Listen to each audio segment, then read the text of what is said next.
This podcast is brought to you by TaxCalc, tax, accounts and practice management software loved by accountants in firms of all sizes.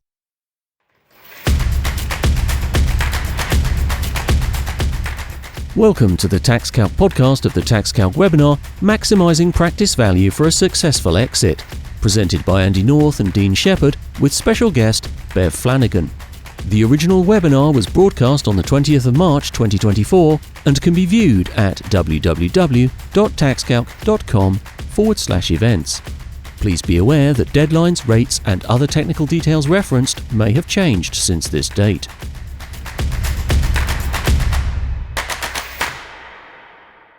Hello and welcome back to TaxCalc TV, your monthly fix of insight and enlightenment delivered free of charge by the people behind your favourite accounting software.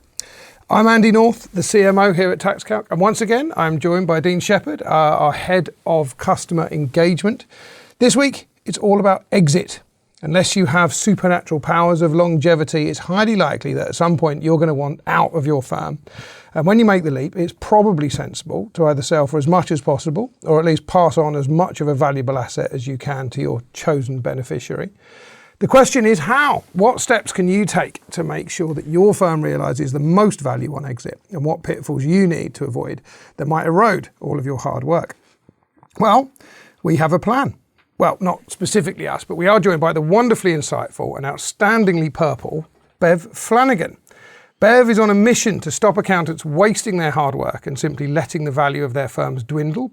Bev, in case there's anyone watching who's not familiar with your work, could you introduce yourself? Of course. But first of all, I must say I'm super excited to be here in the TaxCalc studios. How professional is this? Rightly so. It's like Sky News, isn't it? But hi everyone, I'm super excited to be here. I'm Bev Flanagan, as Andy's just said. I've actually been an accountant for 30 years. I'm just waiting for you to say I don't look old enough. So yeah, but I've been an accountant for 30 years. I started off in industry a long time ago. My last employed job, I was financial controller for 4 of the companies for the Daily Mail and General Trust Group. We all got made redundant because they created a big shared accounting centre and in Leicester. Nothing wrong with Leicester, but none of us wanted to relocate. And that's when I started my accounting practice, which was Mind Your Assets Accounts. I grew it all by myself, I scaled it, and it became a profitable, highly profitable, cash-rich company. And after 17 years of running it, I sold it in the summer of 2022. Now I'm living my best life, helping accountants and bookkeepers to do the same as me, really. So thank you very much for coming in. I hear you've got an offer for our viewers today. I've got a special offer for TaxCalc customers. So we'll give you the link right at the end of this session, although I can just see it on the screen right now. But we'll give you more information at the end. But basically, I'm running a one-day event in Sheffield, where I'm from, in May. And it's going to be super exciting, where you will learn lots more about what we're going to be talking about today. Brilliant. Thank you, Bev. There are a couple of golden rules that Bev has explained to me already. The first one is that it's never too early to get started with this. If you're looking at 6 months down the line, if you're looking at 20 years down the line, this is really important stuff. So take time to take a look at this. Secondly, the steps that you need to take fall into broadly 3 categories. So we've got to be looking at the clients, we're going to be looking at the process, and we're going to be looking at they've got the process and the staff. They're the important 3 things that you need to be looking at. So we're going to break that down. Not only that, we're going to be asking our Dean to take a little trip down his memory lane about when he was running a firm and when he exited his firm, just to look at where he went right and where he went wrong during his process of exiting from his firm. So before we start, we've got a couple of bits of housekeeping to go through. First of all, yes, I know someone will always ask. I don't know if has anyone asked yet. Someone has actually asked if we'll be sending out a recording of this webinar. Andy. Will we be sending out a recording? We will be sending out a recording, yes. Absolutely. we will be sending out a recording of this. Secondly, we do rely heavily on the chat. We love hearing your questions and your comments and your feedback. Please do post that. We're going to focus on the chat, which is in the right-hand side at the bottom of your screen. Everyone can see anything that you write in there. So it becomes quite a chaotic but fun place to be. You do have an option of using the questions tab. That only poses the questions to us. So if you're shy, use that. But we may well miss that because we do tend to get focused on that chat that goes on. So we'll be using that very heavily. Wonderful. So let's get started. So Bev, what is all the fuss about exit planning? Why is everyone talking about it? Well, I don't think it's talked about enough, if I'm being honest, Andy. The thing is, every single accountant and bookkeeper that is running their practice, watching this webinar right now, you will exit your firm at some point in the future. It's inevitable. It's like taxes. It's going to happen. But we don't think about that, really. So some of us do. Obviously, I did. But some of my clients now, they don't think about it because they're just sort of winging it. You've heard of that phrase before, right? You're winging it. Because very much so. You just start your practice and you think this is going to be the best thing ever. I'm working for myself. I can do what I want to do when I want to do it. But then what actually happens is we get stuck into doing the day-to-day things because usually we don't price enough. We don't value ourselves enough. Therefore, like I said, we undercharge. We then can't afford to get team members in to help us. So we get stuck doing the day-to-day things. And the exit, literally, we don't think about that whatsoever because we're just too busy running our practice and dealing with the constant deadlines that our clients face in our industry. So it is very, very important, like I said, because you will be exiting at some point, whether you pass it to your children or family members, whether you sell it like I did, or whether you just get that fed up and you just give all your clients notice and let them go and find another accountant. Please, please, please do not do that last thing though. What was your experience, Dane? Does that resonate with you? Yeah, absolutely. I mean, I winged it throughout most of my career and the practice. I have to say, I didn't plan for much of it in advance. I think when I did the final exit from the practice, somebody reached out to me on Accounting Web. I met with them, and I think the whole deal was done and dusted, and me out the door within 6 months. So, I didn't put much forethought into it, I have to say. Right, so it was a straight up. And when you started, there wasn't a vision for what the end would look like at all? No, not at all. I completely infuriated any business coach I worked with because they were constantly trying to get me to visualise what I wanted the practice to look like so that they could help me get there. And they said, we can't really help you get to where you want to be unless you have an idea of where you want to be. And I had no idea of where I wanted to get to. They love that, don't they? Yeah, I wasn't very popular, I have to say. But that's the thing, because you were too busy to plan, because you were doing the day-to-day stuff, I should imagine. And don't think I'm perfect neither. I didn't plan exit right from the beginning, but I would definitely tell everybody that's watching this to start today with that plan in mind. Because it might be in the next 12 months, it might not be until another 50 years' time, but you still have to have that plan in mind of when you want to exit and what that looks like to you. Fantastic. So we're going to go straight into a poll. We have a question, but also while you're in the chat and while you're on the poll there, let us know if you've got the similar experience, or are you breaking the mold? Do you have a very clear vision of where you want to be and when you want to be there? Be interested to see what your thoughts are. So Dean, what's the first poll question? Okay, I've just made that live. That should be coming up on your screens. If you don't see it, there is a little polls tab in the bottom right-hand corner next to the chat and questions, so you can access it there. But our first poll of the day is, when do you envisage exiting your practice? So we've got the options of, it's up for sale. Who's buying? Are you buying, Andy? Not right now. Okay. Not right now. Okay, Andy's not buying. No. Within the next 3 years, in the next 3 to 10 years, 10 years plus, or it's my baby, I will never sell. So this is probably a slightly, it's not a scientific poll, because we're guessing that by the fact that you've come to this event that you'll probably have some kind of inkling that you might want to sell. Although 6 people here, it's my baby, I will never sell, have said. So that's interesting though. So when they come to sort of retirement age and they've had enough of working, what are you going to do with your practice then? All those years of blood, sweat and tears, what are you going to do then? I'd like them to answer that if that's fine. If that's all right. Yeah, Pop your answers in the chat, or even in the questions option next to the chat, because that's easier for us to pull out and read. So if you've got an answer for Bev there, just pop it as a question and we'll read that out. In terms of the results that are flowing in, the highest percentage we got there, 40% of respondents say that they are looking to exit in the next 3 to 10 years. We've got around 23% within the next 3, and then smaller amounts for 10 years plus. 13% are actively up for selling their practice. So if we've got any buyers amongst the crowd, then make yourselves known. We can put you in touch. For those people, if you didn't see the poll, the polls button is at the bottom right-hand side in the middle, if you didn't see that. So I know a couple of people were saying they couldn't find the poll. So fabulous. So let's start breaking this down. When you think about the firms that you've worked with and the firms that you've got experience with, Bev, what do their exit plans generally look like? Paint us a picture of the kind of thing that you're seeing. That they do, I mean, the poll's really interesting, to be honest. So what was the highest one, Dean? 3 to 10 years. Yeah, that's what I tend to get now when I'm working with some of my clients, that is the timescale that they're looking at, anywhere between 3 to 10 years, more on the later side, like up to 10 years.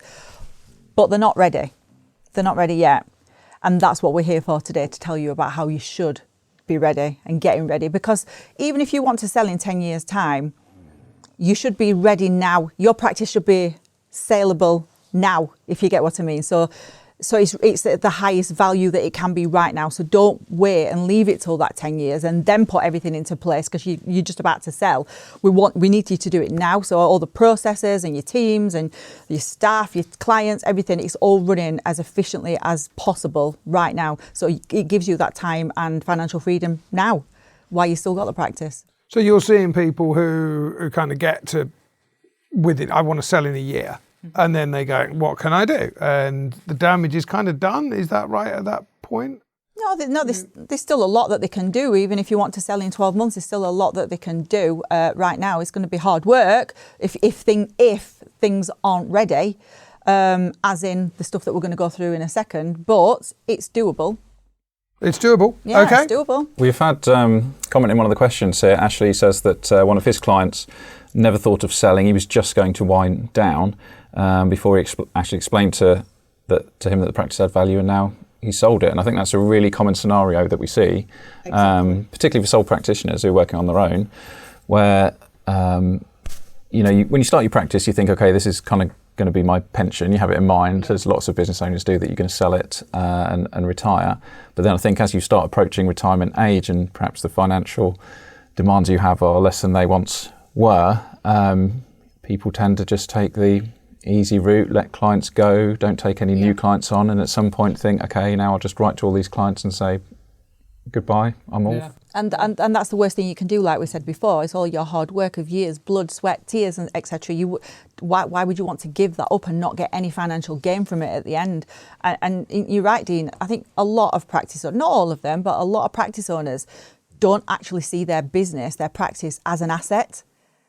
It's just a place that they've created, a business that they've created, a job in some cases, to be fair, that as long as it's paying their bills each month, that's fine. And if that's you and you're happy with that, that's absolutely fine. But this webinar is all about exiting and trying to get as much value at the end when you want to exit as possible.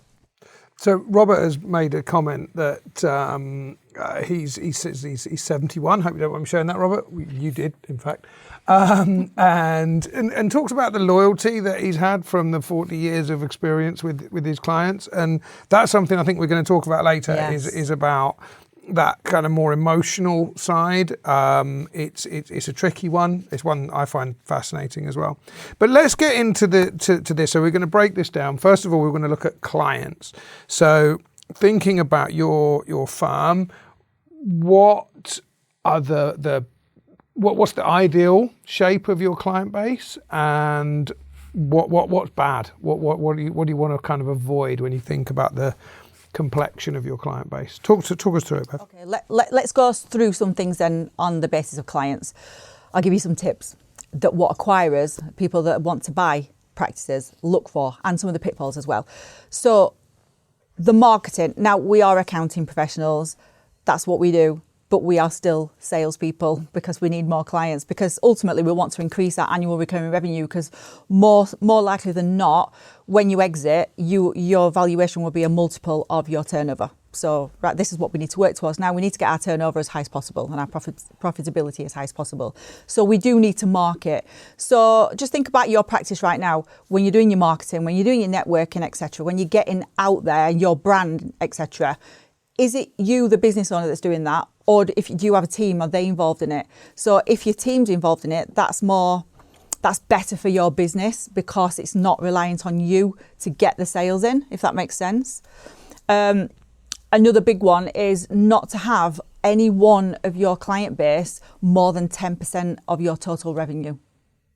Now, I did pause there for a minute because I know that you needed to sink that in, because I know now your brains are going to be whizzing around thinking, my big client, is that more than 10% of my revenue? But try not to ever have more than 10% of one client, because, we can't have all our eggs in one basket type thing. Client profiles as well. So this goes a little bit hand in hand with niching. There's this famous thing in it, to niche or not to niche. Some people love it, some people hate it. I personally love it, niching, because you then become the credible expert in that industry. You can get people selling on your behalf. Like, for example, when I had my practice, I niched in trades and construction. I went to trades and construction events. I got my team going to these networking events as well. Bob the Builder, we did a really good job for Bob the Builder. He knew Paul the plumber. He knew Eric the electrician. And therefore, they then spoke about our good accounting services, and they sold on our behalf, basically, just naturally. But you can't be able to do that unless you've got an exact client avatar. So do you, watching this right now, do you have an exact client avatar, or are you just marketing to everybody? So answers in the chat, please.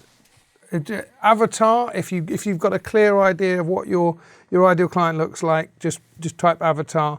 If you'll take all comers, write all comers, and let's just see what the general vibe is in the chat. The thing is with the niching as well, and knowing your exact client avatar, is people sometimes believe that, so for example, I've just talked about trades and construction, that if I niched trades and construction and all my marketing efforts were geared up towards that industry, that I wouldn't get any more clients from any other industry. That's totally incorrect. So I niched in trades and construction, but I still had beautician clients. I still had fish and chip shop clients. It didn't stop other people coming to work with us for our accounting services as well. It's just for your marketing.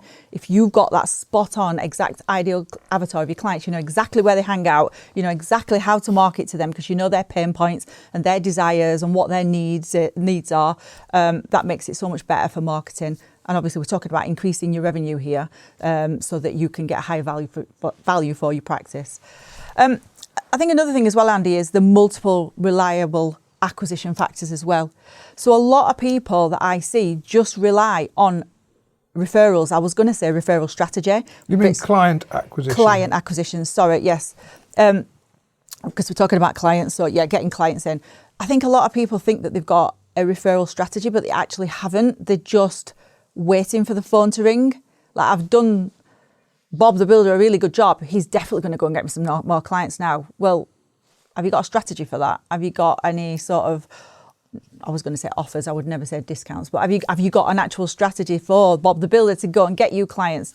But you can't just rely on other people getting you clients. So you need to be able to have a multiple reliable acquisition factors for you to be able to obtain new clients. And that could be referrals, that could be part of your strategy. It could be that you're doing email campaigns, it could be that you're doing social media campaigns, it could be, there's loads of things on how to get new clients, but don't just have one way of you getting clients through the door. So it was interesting. I went to some lectures when I was over in the States, and they were talking about niching, the niches, as they refer to it as, and the riches are in the niches. But their comments were around. It's not just saying I deal with, say, dentists. Yeah. It's dealing with paediatric teeth whitening. That's really where you want to get to. Just when you're talking about people looking to acquire firms, obviously they're all different, but what's their general impression? Do they prefer that, or is it just easier to generate a higher turnover? Is there It depends on who the acquirer is, to be fair. I don't think mine was that bothered. That's a bit of a harsh word, but you know what I mean? I don't think he was bothered about the type of clients I got. It was the fact that everything we're talking about today was in place on my systems and processes. I was pricing correctly. So it just got to be, it's just advantageous that I niched or whatever you just said. Yeah, I niched in that industry to pump my revenue up, to get my annual recurring revenue as high as possible before I could sell. And they were my ideal clients. And Dane, what about you? Because I know you specialised your firm towards a certain sector, didn't you? Yeah. And I wouldn't take the approach that I did. If I were to do it all again, I would take Bev's approach and specialise my marketing and go after the ideal type of client I wanted to work with, but not make it exclusive to anyone else. So when I specialised, I literally did not take on any clients outside of that area of specialism. Yeah.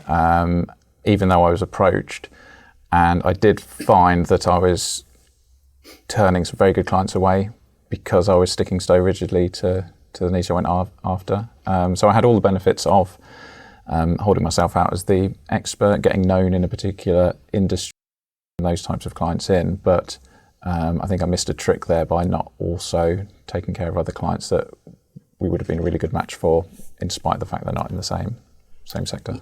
So yeah, and niching as well, like you just said, Andy, as well. So I niched in trades and construction, as I said, but I could have micro niche. So I could have just dealt with plumbers, for example, and not bothered about house builders or electricians and stuff. But yeah, we did niche, like I said, and all our marketing efforts were towards that. But we did take other clients on, but we didn't take any clients on. They had to be the right clients for us, as in, they were happy to be in the cloud, because if they weren't, they had to go on to the next accountant, because we were 100% in the cloud. They needed to understand that we were in it for the long term with them and we wanted to help them grow their business. Therefore, we aren't the cheapest. You should never, ever want to be known as the cheapest accountant or bookkeeper. It should always be about the value. So if we had any discovery calls that were outside our niche, and myself or my team could tell that they weren't going to be an ideal fit for us, I would always say no. 100%, because we know there's going to be problems down the line if not. Yeah, and you're getting a lot of support for that in the chat. Lots of people saying that they don't restrict who they act for in terms of what they do, but they certainly reject a lot of people on the basis of not being right for their firm. That is brilliant as well, because a lot of accountants and bookies don't do that. They will just take on clients more for a vanity sake. I've just got another client, even though you might not be profitable and you hate that client because every time the phone rings you think, oh God, I don't want to talk to them again. But you've taken them on. So yeah, please, I'm happy that people are saying they're not taking clients on just for the sake of it. There's a few comments that have come in that have been quite interesting. So Chris has said that his strategy is to keep numbers of clients in balance, but as he puts it, to only take on clients that appeal to us and push out the doors ones that are trouble. Yeah. So there's a specialism of non-trouble clients. I like that. That's a tight niche. No one should have any trouble clients. But this is coming up that there is a sense of, and this is a question for both of you as well, that relationship that you build up, and it is difficult, isn't it, to let go of people who you feel that you've got a relationship with and that trust you. Are you finding? You mean when you exit? Well, when you're thinking about how you should deal with your clients, and you're bringing them off to actually go through that process. I mean, do you see that like it's a heartache thing? Not if I'm bidding them off because I don't like them. Yeah, but these are ones you do like. These are the ones you do like. But why would I bin people off if I like them? Because they don't fit into your niche. Well, or they're not profitable. You might like them, but they're not profitable, or I wouldn't have taken. I get what you're saying. I wouldn't have taken the client on if they weren't the right fit in the first place. And I know that's like sounding like it's all perfect and everything, but it isn't. But you've got to make sure that when you have discovery calls, you've got to have the question. I mean, this is going on. We could do a separate webinar about this, but when you're doing your discovery calls, make sure that when people are booking onto you, make sure you've got the softwares to be able to ask questions, loads of questions, before you even talk to them, so that you at that point know that they're a right fit or not, because you don't want to be wasting your time on a discovery call if you know it's not going to be a right fit. So your time is precious. That's the one thing that we all can't get more of. We've all got 168 hours a week, so we have to be as efficient as possible as we possibly can. So always make sure that you, right even before the discovery call, like I said, you've got information to determine whether you want to even have the discovery call or not. Well, what about you, Dean? I mean, did you have issues with the relationships with clients? How was that for you? A few. I mean, I was very picky about who I took on, so I had very few clients that I didn't want to be working with. If there were red flags at the outset, then I simply wouldn't have taken them on. I'd never work with friends and family either. Definitely not family. Friends, maybe if I felt like we could have a working relationship, but it's just too much. Working with family is too much hassle in the long run, so I wouldn't entertain that either. Did you give him a discount though if you did do that? Would you like do family rates, mate rates, as people say? That's why I wouldn't. Yeah. I'd often say to people, the mate's rate is I'm going to charge you more because actually you're going to have a closer relationship to me than any other of my clients. Yes. I'm going to be more accessible to you just because you know you can rock up at my house. So exactly. If you want me to act for you, it's going to cost you more, and that's the mate's rates you're getting. And did you find that the more problem clients were the ones that were the cheaper monthly recurring revenues, the smaller fees? That's what I found when I first started my practice, that the ones that were the pain in the backside ones were the cheaper ones. I think so. I'm now just visualising some of the problem clients I had in my time. And I took the advice, if you've got problem clients, either get rid of them or massively increase their fees so that it's worthwhile putting up with that pain. And the thing I found that no matter how much I put up the prices for some of these clients, they still wouldn't bugger off. So if you can avoid acting for them in the first place, then you'll have a much easier ride. It's a lot easier. But I think it goes back to us training our clients as well. It's about, from the offset, you having your processes in place, which I think we're going to go on to shortly, but it's having the process in place of what you expect from the clients, how you expect it, when to expect information from, and that they know from their side as well what to expect from you. I think, because I always say this to my clients as well, we don't sell physical products, do we? We don't sell like tables and chairs. It's nothing tangible that your clients can see. So we have to have those touch points with clients that if we're doing, I don't know, a set of catch-up work, that they might have already had a really bad experience with a previous accountant that never got in touch with them, never communicated with them, took 3 weeks to reply to emails. We don't want to be that accountant, so we need to deliver the expectations of that we are a lot better than what they've previously experienced. Therefore, we can then manipulate, it's a bit of a strong word, but mould these rubbish clients into good, ideal clients. So let's wrap this section up. We're looking at the clients. What are the big takeaways? If someone's watching this now and they're thinking, I've got 3 to 10 years, let's say they've got a fairly broad client base. What are the 2 or 3 things that they should do right now? Okay, right now, decide if you want a niche. If not, get your exact client avatar. Usually they're the same though, to be honest with you. Find out where they hang out and market to those ideal client avatars, because it will be as if you are talking to them directly, and be consistent with that as well, so that they keep seeing you all the time and they know that you can solve their pain point and that you can help them with their desires and needs. And finally, one of the pitfalls that acquirers look for, I know this for a fact because I speak obviously to a few of them, and the one that bought my firm, one of the pitfalls of the client side of things is that they look for is clients that are significantly underpaying. So those little tiny ones that you're doing tax returns for 50 quid a year. Don't do that. Either get rid or pump the prices up. Or do it for free and keep them off the books so no one knows. Oh, is that a strategy? I thought I might have a reaction. Talking to 2 accountants here, you can't say things like that. You all do it. I would add one other point there, Andy, actually, is that you don't always have to see your exit as one kind of all-encompassing sale of your practice. Yeah. So if you can see that you've got a group of clients that actually aren't working for you and you think could be problematic come the full practice sale, then you can batch those up and sell them as a block of fees. I did 2 blocks of fees sales of my practice before I sold the whole thing. So it's lots of different options for an exit. You're exactly right there. Yeah, obviously my experience is I sold my practice as a whole, and yeah, you can do blocks of fees as well. So yeah. Good point. Well, we're going to be getting on to that. So a lot of the questions that we've got, the comments in the chat coming through are around the next step, which is process. People are talking about, I think it was Sarah, said that if people will not, we suspect they're not going to provide us with the right information. They're the things that we're looking for. So it's less about their profile and more about their the way they run their business and the way they are. So when we talk about the processes, we're talking about the financials of the firm as well. Give us a picture of what do acquirers look for in a practice when they look internally at the processes and financials. Okay, so one of the things, and we've just said it a little bit under the client section, but is a reliable monthly recurring revenue / annual recurring revenue as well.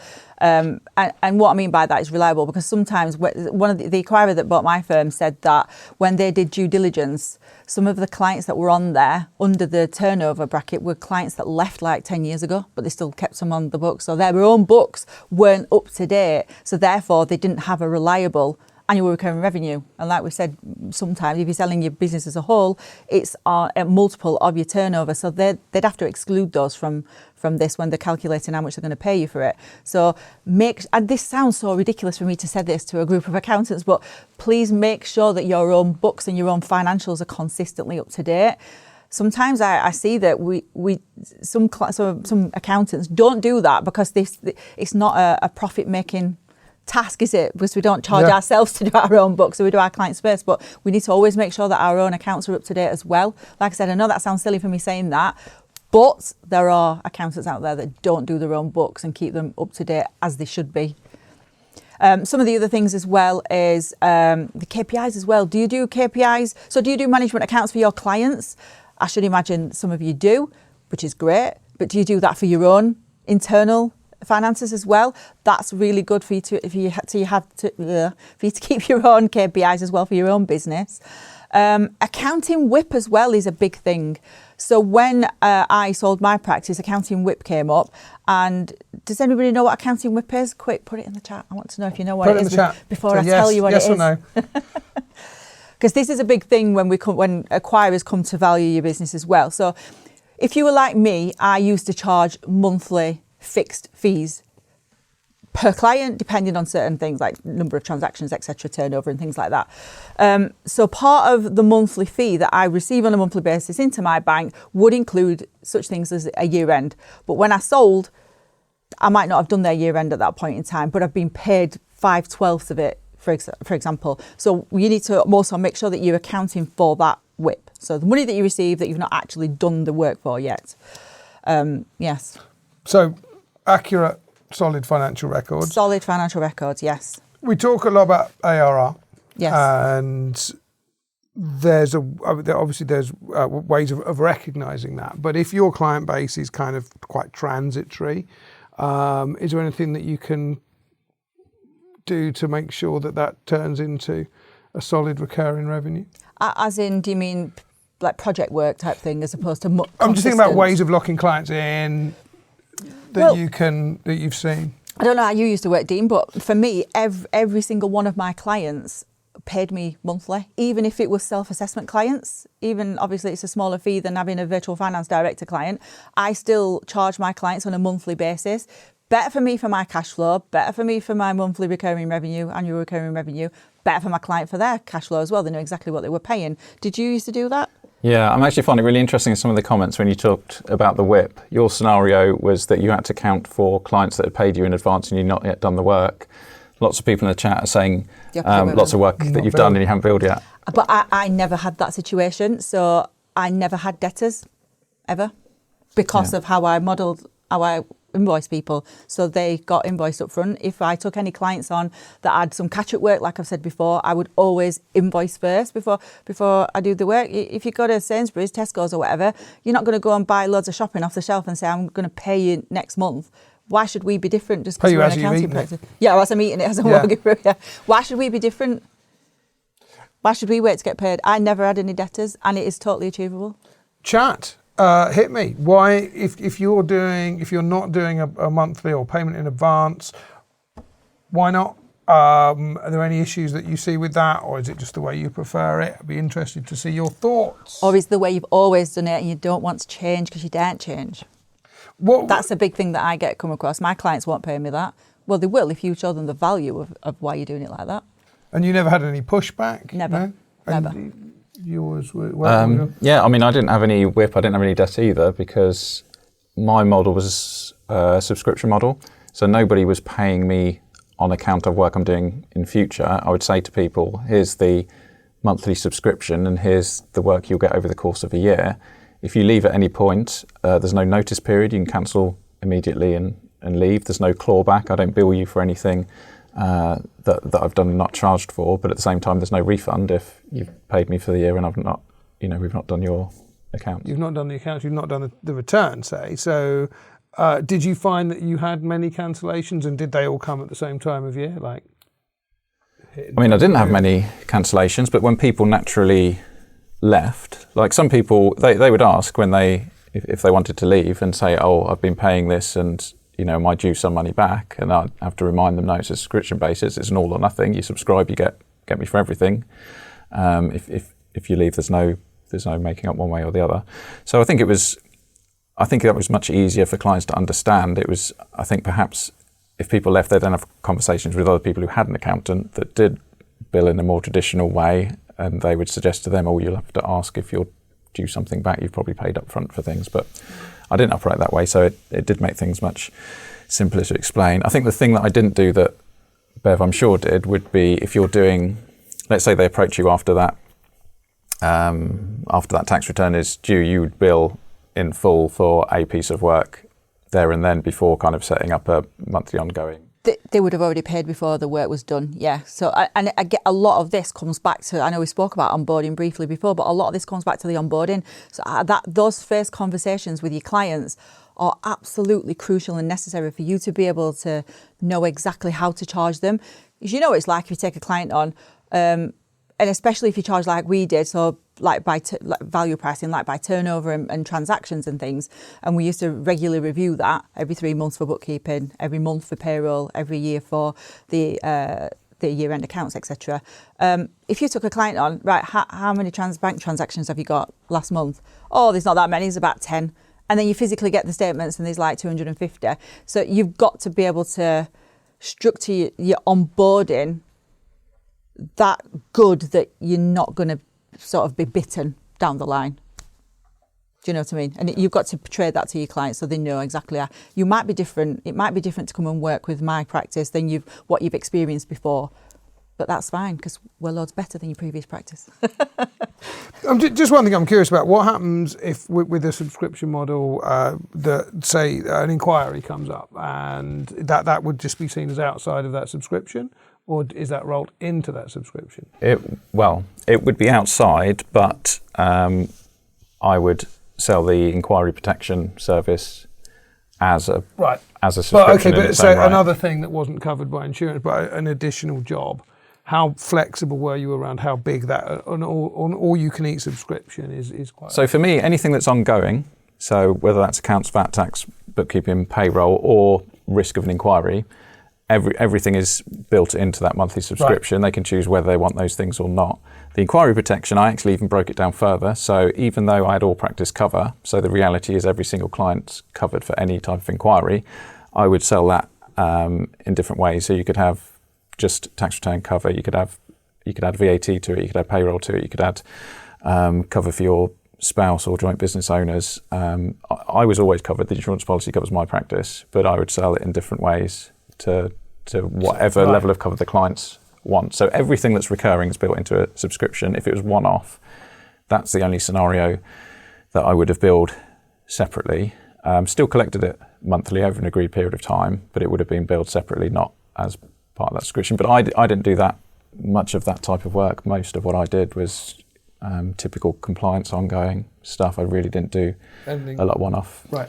And if me and my team as well were sort of trained to know that when we were speaking to our clients that there were any potential upsells or cross-sells, and if we did identify such things, that we would then have conversations with the clients, explain to them why we think they need these, they would agree to it, and then we would just amend the letter of engagement moving forward and amend the monthly direct debit So it just keeps it rolling. Yeah. Direct debits are beautiful. If anybody's not Yes. using direct debits, Yes. then get on it. 100%. Gareth has just said go cardless is a very, very neat option. I know it's very, very popular as well.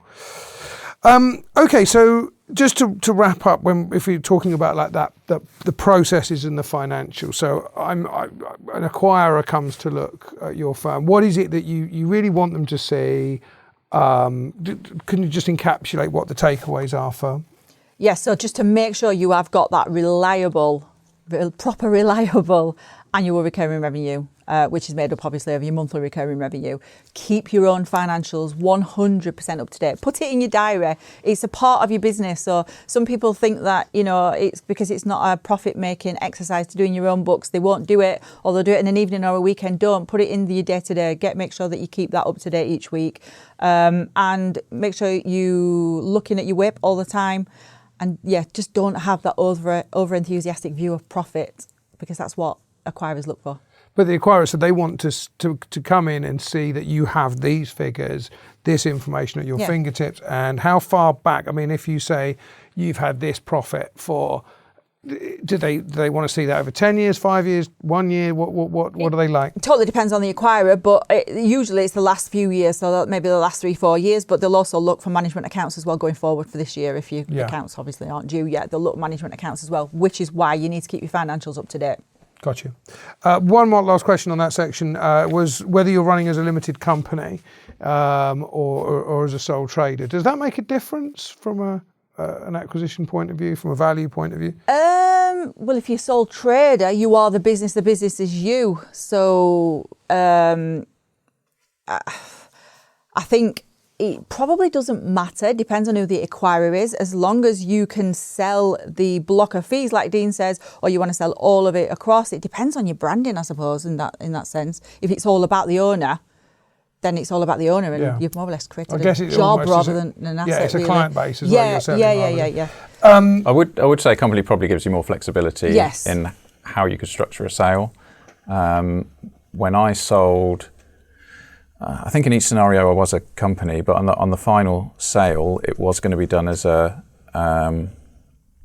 assets sale, but then the acquirer didn't want to go through the rigmarole of instantly moving all the clients across to their systems, moving all the direct debits across to their system. So in the end, even though it was slightly worse for them tax-wise, they wanted to just do a share sale so that my branding stayed exactly it was, the bank account stayed the same, there didn't have to be any of that immediate transfer. So that suited us. It gave us that flexibility, which I wouldn't have had as a sole trader. I think, do you know, on the acquirers as well, and I don't think this is in the what we're talking about, but I'll just add it in if that's all right, Andy. Because more than welcome. You don't just go for when you come to sell your practice. Don't just like go to the first person. Who I sold my practice to was the third person that I spoke to, because the first two just wasn't right. And I know on the poll you've said I'm not selling because it's my baby. That's what you do feel like when you come to exiting your business. It still is your baby. You created this business and you want it to go to the right person, and you do have sort of compassion for your clients, and you want them to have a good service afterwards, like the service that you've given to them. So make sure that when time comes for you to exit, that you do work with the right company, because the one that I worked with, they use all the same systems as me. Everything was direct debit, everything was monthly, and it literally was like, it was my business one day, as if like we picked it up, and then the next day it was somebody else's, but nothing changed for my clients except for the ownership.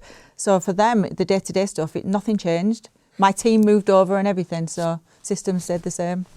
Yeah, so what you're saying is you need to be confident, and if you've got this lined up, you can be confident enough to know that the first person who comes along says, I want to buy it. If you say no, you are not shooting yourself in the foot. Yeah. So there's a lesson. My practice, I was a QuickBooks practice, so I said I was the third person. One of the first two was a full zero practice. I knew that wasn't right to sell to them, because I knew they'd change all my clients to zero, and they were more likely to leave then within a few months. So that wasn't right for me. So it's got to be right for you. Question I was about to ask you guys as well, but Chris, thanks Chris, has just come to the rescue. So is about your position after the exit. So Chris asks, how often do owners remain in some capacity as part of the purchase, and how long would that tend to be for? Is that desirable for the acquirer? So what happened to you, Dean? So I left as soon as the money cleared my bank account. Right. So they didn't want me to stay on, and I didn't particularly want to stay on either, so that actually worked out very well for the both of us. I think that's quite unusual. I think that usually there will be at least 6 month kind of handover period. They didn't want you to stay on. They wanted you. What did you do? Yeah. I went to the golf course next day. And no, I think why did they want you? Well, their situation still being is... looked at by the It's courts. still being looked at, right. They'd done a couple of acquisitions before, and I think they felt that the previous owners had kicked around a bit too long and got in the way of the transfer to their new way of working rather than helped see it through. So I think they'd been put off by previous experiences. So when they said they had no interest in me doing a handover period, happy days as far as I was concerned. Is that common? I mean, from an acquirer's point of view, are they more interested typically if you say, I will stay if you want, or do they prefer you to how does that? I think it totally depends. Every sale is different. And it all depends on the acquirer and the person that's selling. So from my particular scenario, my sale was done on the 31st of July and I left the business on the 19th of August, so 19 days. But that was my choice. I decided, just got a couple of things that I just wanted to tidy up before I left. But I could have left on the 31st of July if I wanted to, because all my systems were up to date. I got everything documented. I got a good practice management software with all my workflows there. So anybody really in accounting could have just lifted that up and picked it up and gone straight through it. And you know, everything was done. So anybody could have carried it on, is what I'm trying to say. Yeah. Sorry, we've got, I'm just conscious of time because we've got about 15 minutes left. We've got some questions coming in from Sarah and Chris, doing wonderfully on the questions there. So about clawbacks, which I know we discussed earlier. Let's take those anyway. Okay. Why not? Because they're good questions. So in terms of, so Sarah says, would you recommend selling as a block of fees rather than selling your full company with its name and branding, etc., as a way of removing the risk of tarnishing your company's historic legacy? This is an interesting point. Thanks, Sarah. I wouldn't be too worried about the legacy. You've sold your legacy, so you don't get to protect that anymore. Maybe I'm being a bit selfish. But if you don't sell the brand, then you do get to protect it. Yeah, well, it depends on what the reasons are for selling. So I'd sold 2 blocks of fees and I had specific reasons for doing that. I wasn't looking to get out of practice at all. The first was because I was specialising, so I wanted to offload all the clients that didn't sit within that specialism. The second time I was bringing on a franchisee and sold a block of fees to that franchisee as part of him coming on board. So actually I didn't lose any of that brand. None of those clients felt like there was any change other than they're being dealt with by another person, and I wasn't doing it to exit my practice at that point. When I eventually sold, I don't think it would have been worth breaking it down into blocks of fees when I do want to get out in one big chunk, because you're turning what is one deal into several deals. I think if you're thinking of an exit a bit further down the line and you've got a clear idea of where the value is in your practice that you can build between now and then, and it doesn't include a batch of fees, then you can do it separately. I do know people that have broken it down into different industry sectors, thinking that that'll be more valuable to sell it off in small chunks, but all at the same time. I so don't to see someone the saying, benefit I in want to specialise in that area, or I'll buy that chunk of clients. Do you see that a lot? Does that because that makes sense on paper? Yeah, I mean, my situation is obviously, like I said, I sold my practice in full, and it's good that you're mentioning branding as well, because I did have a really strong brand, and that actually increased the value of my business. The acquirer said that, and that increased the value of my business, which was really good. Right. Okay. So one last thing, clawbacks very quickly. That's common. It is common. Yeah. And again, it's different for different acquirers and what you agree. Mine was a year. I'll be happy to openly say mine was a year. I think a couple of clients left within the first 4 or 5 weeks, but they were tiny clients that didn't make a big difference, to be fair. All the rest, absolutely fine. They stayed because I'd chosen the right person to buy my practice. He ran everything like I ran it because I got all the systems in place and he knew what we were doing type thing, and it was a good fit. So therefore, all the clients were really, really happy. Okay. So yeah, it didn't really affect me. Right. Okay. Look, thanks for all the questions. We're going to plough on because we've got a poll question. Dean, switch the poll machine on. Yes, let me turn. This one's quite a long one, and this is a multi-choice poll, this one, which is a break from the norm here on Tax Calc TV. So, basically, which of the following would still happen in your practice if you weren't there?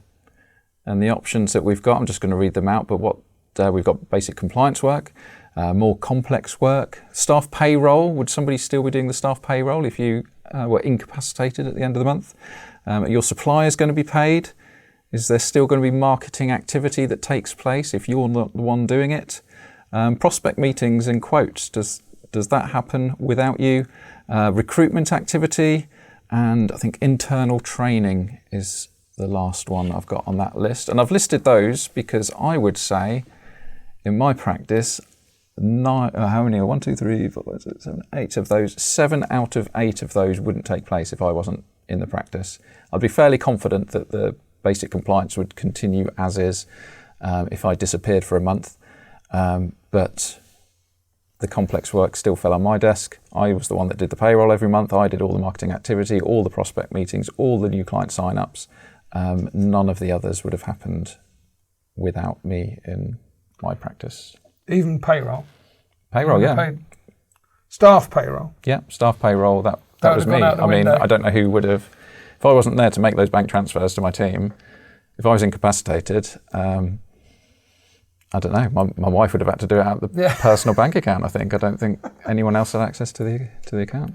So it looks like basic compliance work is the leader, and then payroll and supplier payments being a close second there. So yeah, I mean that's good. That staff pay, your team is still going to get paid if you're not there for at least 15% of people on the call. So that needs to be higher then, doesn't it? Because we need your team to be able to do more than the business owner. Yes. This was the thread that runs through. So let's take a look then. If we can, we've got about 4 or 5 minutes to look at the staff side of things. Yes. So I think this is going to be touching on where you fit in. But yeah, talk to us about what kind of staff structure that an acquirer likes to see or doesn't like to see. They like to see a hungry and a dynamic team. So not the ones where it's like a blame culture. I'm not doing that because it's not in my contract to do that, stuff like that. So make sure you've got the right team and they are, like I said, they're hungry and dynamic. They want to do more. They don't just see it just as a job. They want to be promoted. They want to give you ideas. They want to go to accounting events and look at the new software vendors that we can make more efficiencies in the practice. So we need really good team members like that. That's what acquirers look for. We can't have any bottlenecks, and more often than not, Andy, the bottlenecks is the business owner, which what Dean's just said.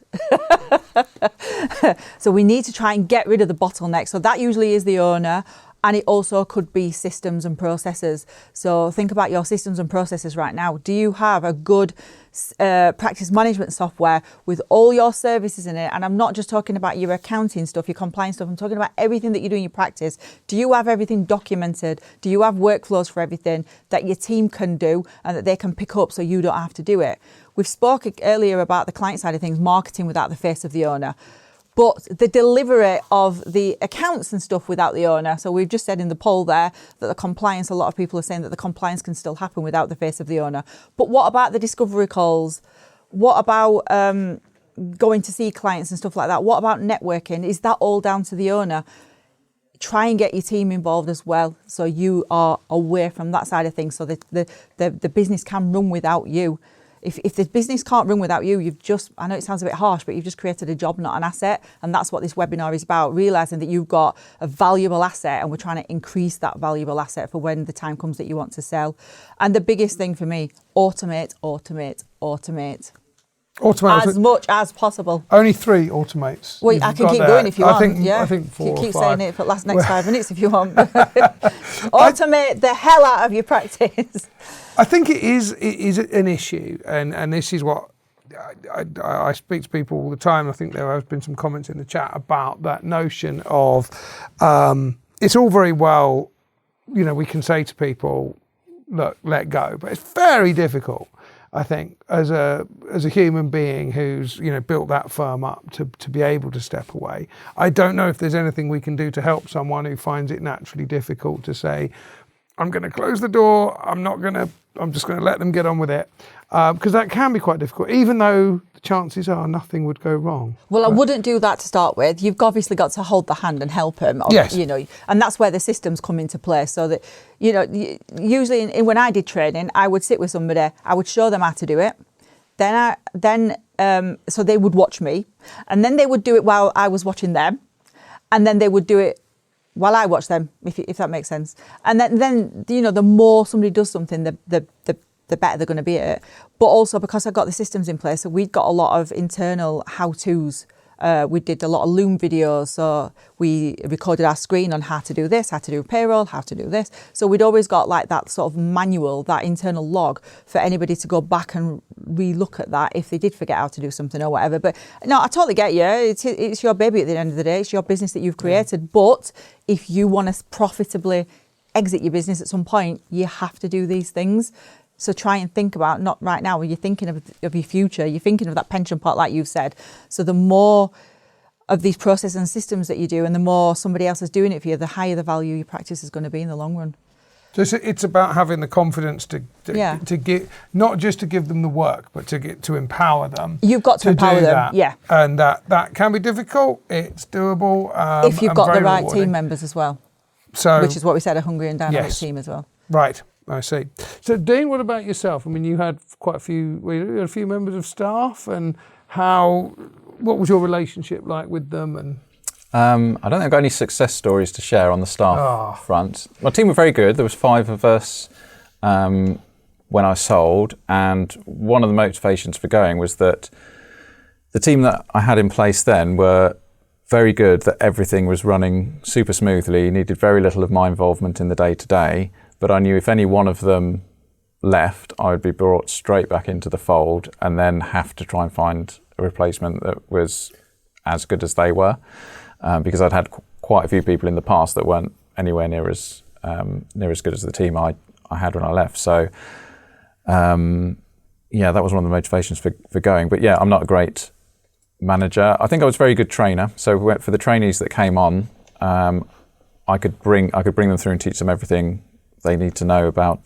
delivering compliance work, but I wasn't a good manager in terms of helping them progress their career and find out what things do they love doing in the practice, where do they want to go, all that kind of good stuff. Yeah, good stuff. So I think it's perhaps more difficult in accounting. I mean, I've always been a believer in giving people the ability to fail, and it's quite difficult when you're dealing with someone's tax and accounts, isn't it? You just, it doesn't matter if you make a few errors there, we'll learn for the next time. Okay, so we've got a couple of minutes left. There's lots of questions, and I think one of the ones that I do want to address is around kind of multiples. I don't know if you've got any kind of advice or expectations on what the market is doing, but let's wrap up with, in terms of staff, what are the core takeaways? So try and have that hungry, dynamic team, not a blame culture in your team, that they are motivated truly to be able to do their work and to bring lots of energy into it and to, help you to move your practice forward as well. The lack of systems as well. And I know that's part of staff as well, isn't it? And the internal factors, but the systems don't have a lack of them, have lots of them. They all talk to each other. They all synchronise. Maybe not lots actually, but the ones that talk to each other, which brings on the efficiencies in your practice. And just going back again to not having too much reliance on the business owner.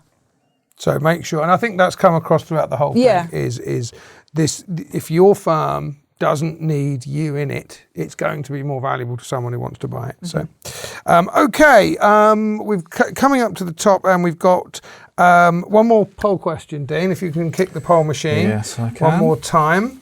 This has gone so quick. Can't we do another hour? Next time, we're going to do like a telethon.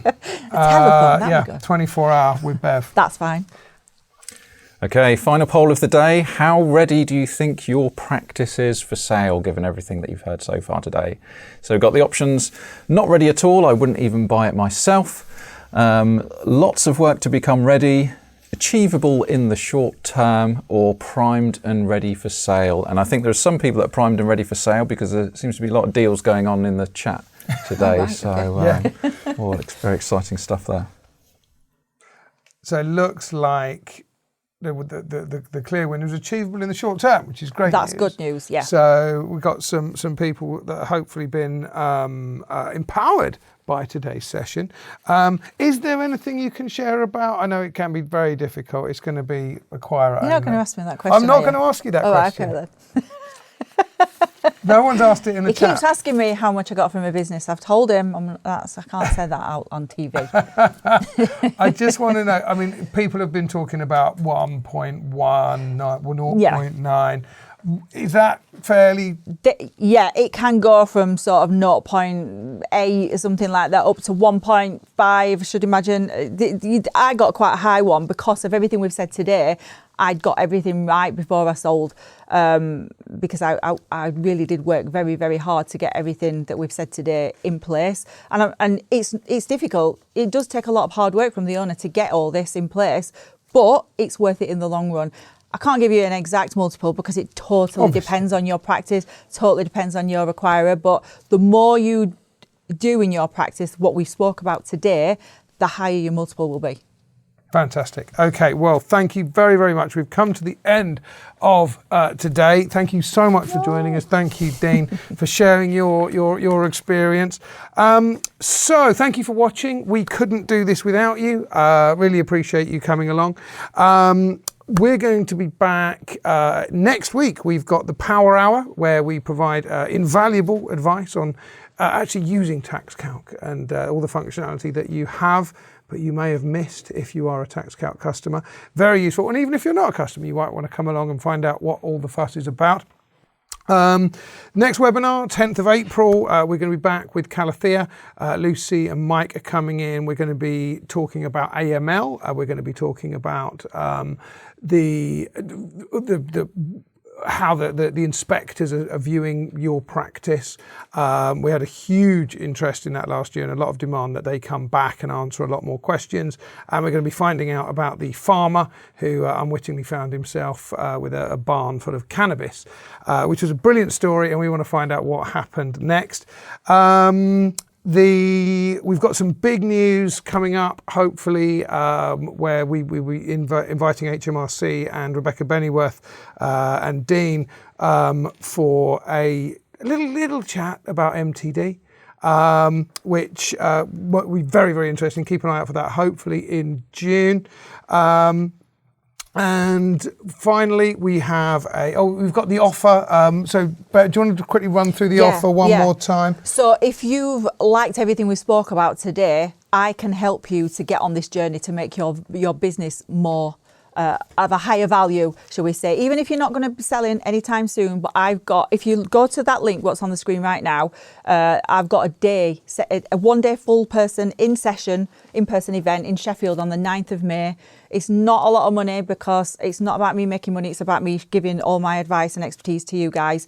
And it's going to be a lot of how to increase your revenue, about mindset and all stuff like that. So if you look at that link, I'd love to see you there on the 9th of May. Well worth doing. And finally, we did have a number of inquiries about people don't want to see us, they just want to listen to us. So we had a number of people who were interested in audio-only version, aka the podcast, and we have obliged. The podcast channel is being populated as we speak by some of the most recent and going back in time to some of the older webinars that we've done, certainly that we did last year. So keep an eye out for that. Search for TaxCalc in the wherever it is that you find your podcasts. Search for TaxCalc and you'll start to see more and more of those coming up, so you can listen to them in the car or while you are running. Wonderful. So with that, thank you very much for coming. Until next time, thank you and goodbye. You have been listening to the TaxCalc podcast of the TaxCalc webinar, Maximising Practice Value for a Successful Exit. It was presented by Andy North and Dean Shepherd with special guest Bev Flanagan. The producers were John Davis and Tom Holmes. The original webinar was broadcast on the 20th of March 2024 and can be viewed at www.taxcalc.com/events. Please be aware that deadlines, rates and other technical details referenced may have changed since this date.